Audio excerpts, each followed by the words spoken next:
Now, I don't know what's happening at first. I'm just sitting there minding my own business, and all of a sudden I feel the chair start shaking. So I'm like, oh, is this a 4D movie? And then I'm like, no, man, Barbie's not 4D. And then I realized no one else is shaking around me. So I turn and I look and then I see these little feet kicking the chair. And so I turn and I'm like, hey, excuse me, hey, what are you doing? And this kid is sitting there and he just looks at me. And I'm like, what are you doing? And then, like a seat away, his dad is there. And he turns and he's like, what happened? Hey, did something happen? I'm like, is this your son? He's like, yeah, what, did something happen? I'm like, yeah, so your son is kicking my chair. He's like, what? Mikey, are you kicking the man's chair? Then I'm like, oh, why are you asking? I just told you he's kicking my chair. Why are you asking Mikey? Obviously, Mikey's being accused of something. You should just, you think I'll just turn around in a movie to just, anyway. He's like, did you kick the man's chair? And Mikey just looks at his dad like this. He's like, Mikey, you don't kick people's chairs. That's not nice. Say sorry to the man. Say sorry. Mikey just looks at me.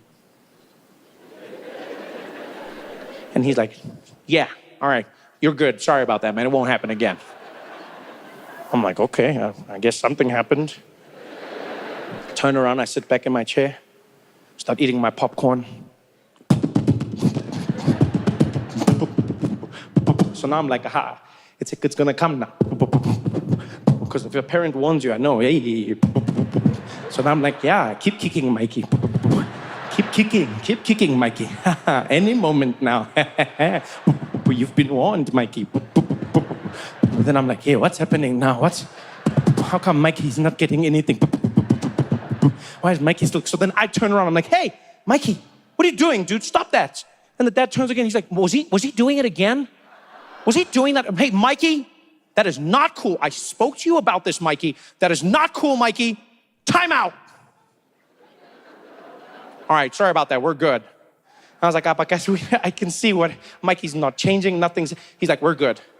So now I sit. Now I know what's going to happen. I'm not an idiot. So I make my back hard. I wait. Mikey first kick. He's like, I jump up. I'm like, Mikey. Dad's like, I'm sorry, man. I don't know what to do. I'm like, you don't know what to do. You don't know what to do. I'm like, Elena, something. And then I realized he couldn't do anything, and Mikey knew it. Mikey looked at his dad like this dad couldn't do anything to him. He looked at me like I couldn't do anything to him. I even tried to take it into my own hands. I looked at Mikey, I was like, Mikey, stop it. And Mikey was just like, then I tried every South African trick, guys, every South African trick. I looked at Mikey and I was like,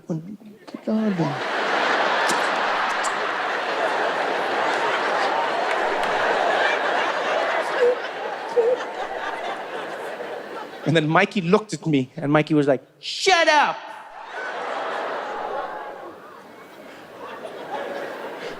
And I was like, I can't do anything. And so I turned and I looked at Mikey. And Mikey looked at me and I was like, you know what, Mikey? Pose.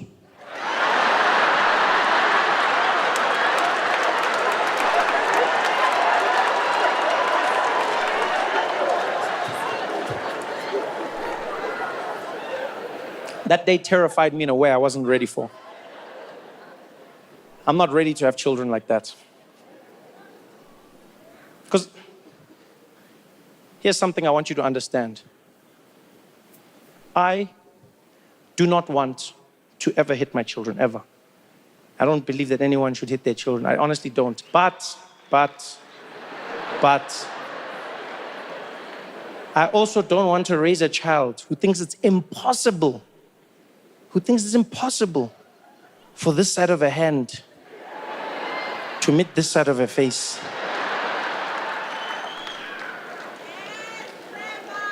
I need the kids to know that there's consequences in the world, even if it's not from me. I promise you now, I don't want my kids, I don't want to hit my kids. I don't want to. But I don't want them to know that I don't want to. Yeah. There must just be a little tension in the house, just for control. Because now, can you imagine, I've just got some American kids who don't respect me at all. The house is chaos. No one can do anything. They're breaking things, smashing things. I'm like, stop that. Stop that. Hey, stop that. Stop that. Are you listening to me? Yes, Trevor. Trevor, I'm daddy. Trevor, I'm daddy when now. Trevor, you call me Trevor. I'm daddy. Trevor, daddy. Trevor. Can you imagine that happening? Yo, guys, I wouldn't even know what to do. That would be the one time in my life when I would wish to be in South Africa in that moment. Not that I want it to happen, but I would just wish for that moment that I could be back in South Africa, instantly teleported, there with this little kid. I'd look at him and be like, what did you say? Trevor! Come here, buddy, come here, come here.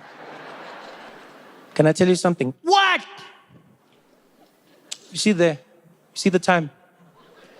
It's 5 to 2. That means in 5 minutes, the electricity is gonna cut.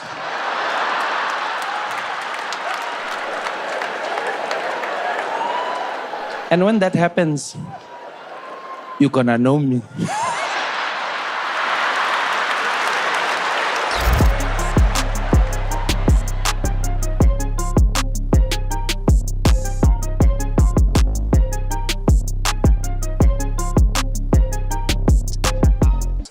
There's a level of resilience that South Africans have now that I wasn't used to.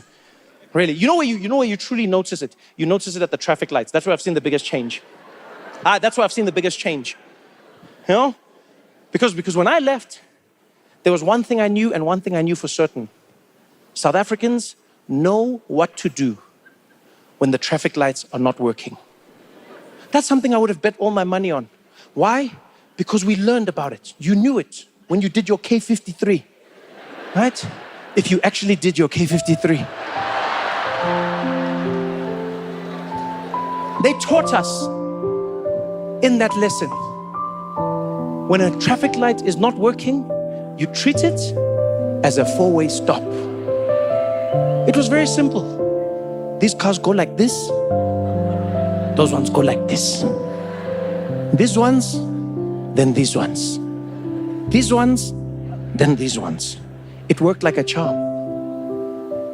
Then load shedding, stage 1, stage 2, stage 3, 4, 5, 6. Have you been at the traffic lights now? Guys, I didn't know what was going on. I did not know what was going on. It's like Mad Max out there. It's like the apocalypse. Literally, you just get there. Everyone's there at the same time. Everyone there like, go, go. You'll see. Some people don't even stop. You have no clue what's going on. None whatsoever. It's wild. One day I was in four ways. I drove to a traffic light that was out. And I see it from far. I'm like, okay, the traffic lights are not working. I'm driving. I'm getting ready. As I get there, a homeless guy jumps out.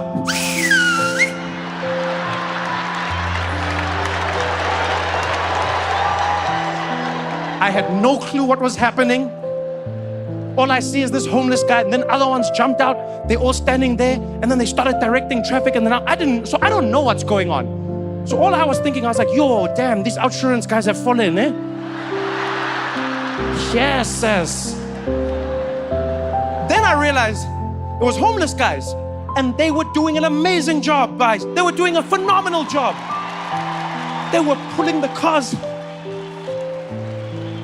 telling people when to turn, doing what. People were putting 10 rand out the window as they were driving past. They were grabbing it, keeping everybody moving. People were listening. So many people were listening. I could not believe it.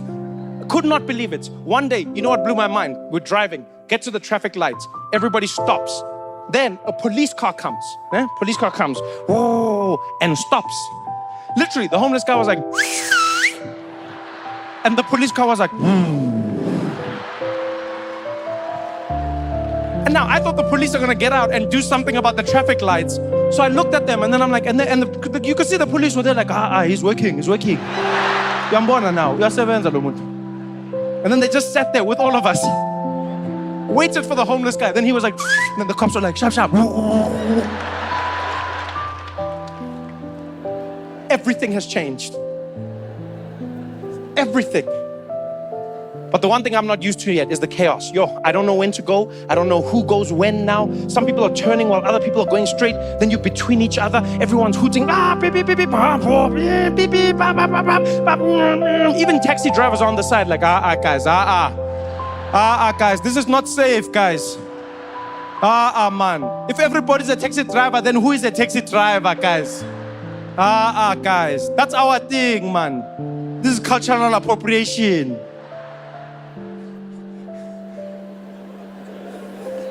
You know who's truly toughened up over the last few years? Who's truly toughened up the most? White women. I know all South Africans have gotten tougher, but white women, I am the most proud of you.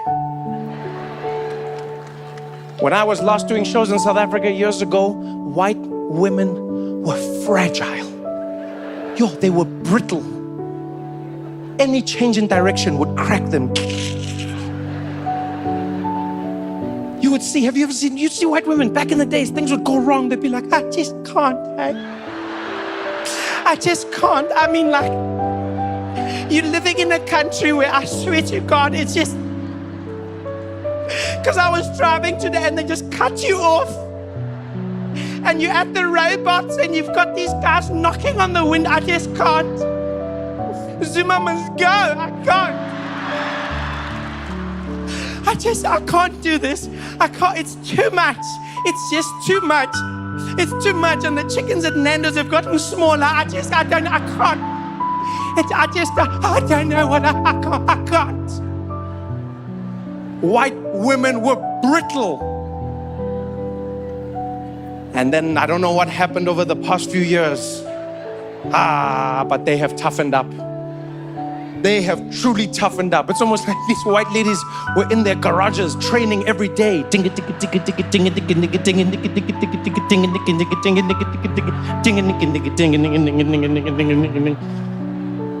have you seen white women at the traffic lights now? Have you seen white women during load shedding at the traffic lights? You better pray to your God when you meet them, eh? They're taking no prisoners. White women now, they've turned into the new taxi drivers, guys. You'll see them driving in during load shedding, peak traffic. They pull in there with their Hyundai Sonata. They've got their arm out the window, accepting any challenger. They're there driving in. You think you're gonna cut them off? Beep, beep. They're like, futsek wena. Ngazongi hutela wena. Abone ukuthi driver la wena futsek. Beep, beep. Nawe, hey. Futsek nonke, hey. Ningazongitshela I'm driving here. Ungiphaphela mina ngiyangidubula nonke. Nombulala nonke nina msunweni.